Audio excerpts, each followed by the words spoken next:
Hi welcome to my channel. నమస్తే అండి. ఈరోజు మనం స్నాక్ ఐటమ్స్ తయారు చేసుకుందామండి. బియ్యం పిండితో చాలా ఈజీగా, చాలా టేస్టీగా, క్రిస్పీగా ఇలా స్నాక్స్ తయారు చేసుకుందామండి. ముందుగా నేను బియ్యం పిండిని తీసుకుంటున్నానండి. కోటా బియ్యము బాగా కడిగేసి ఎండబెట్టేసుకొని పిండి చేసేసుకున్నాను. ఇదిగోండి మిల్లు పట్టించుకున్నానండి. 2 గ్లాసుల బియ్యం పిండి, అర గ్లాసు శనగపిండి తీసుకుంటున్నానండి. ఈ రెండింటిని బాగా కలిపేసేసుకోవాలి. కలుపుకొని పక్కన పెట్టేసుకుందాం. వేరే ప్యాన్లో 1 టేబుల్ స్పూన్ నెయ్యి వేసుకొని అందులో 1 టేబుల్ స్పూన్ జీలకర్ర, 1 టేబుల్ స్పూన్ వాము, 1 టేబుల్ స్పూన్ గసగసాలు, 1 టేబుల్ స్పూన్ కసూరి మేతి వేసుకుంటున్నానండి. వీటన్నింటిని లో ఫ్లేమ్లో బాగా ఫ్రై చేసుకున్న తర్వాత ఇందులోని మనము 1 గ్లాసు వాటర్ వేసుకుంటున్నామండి. ఎక్కువ వాటర్ వేయాల్సిన అవసరం లేదు. మనకి అవసరం పడితే తర్వాత కలుపుకోవచ్చు.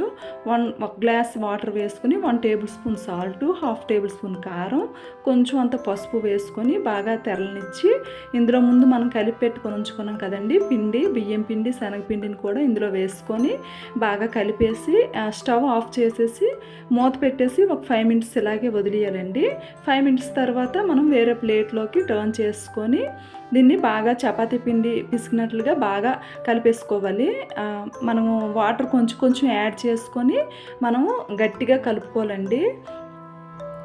ఇదిగోండి మనకి చాలా తక్కువ వాటరే పడతాయి. ఎందుకంటే మనం గట్టిగా చపాతీ పిండిలా కలుపుకుంటాం కాబట్టి ఎక్కువ నీరు వేయాల్సిన అవసరం ఏం లేదు.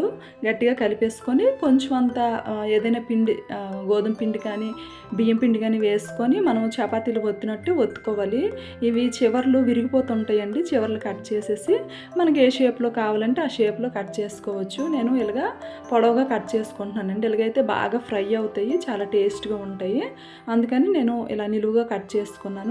డీప్ ఫ్రైకి ఆయిల్ వేసుకొని మీడియం ఫ్లేమ్లో చక్కగా ఫ్రై చేసుకోవాలి. మనకి బ్రౌన్ కలర్ వచ్చేంత వరకు బాగా ఫ్రై చేసుకొని కలుపుకొని ఫ్రై చేసేసుకొని వీటిని తీసేసుకోవాలండి. అలాగే మనం చేసుకున్న అన్నింటినీ ఇలాగే బ్యాచెస్గా వేయించుకోవాలి.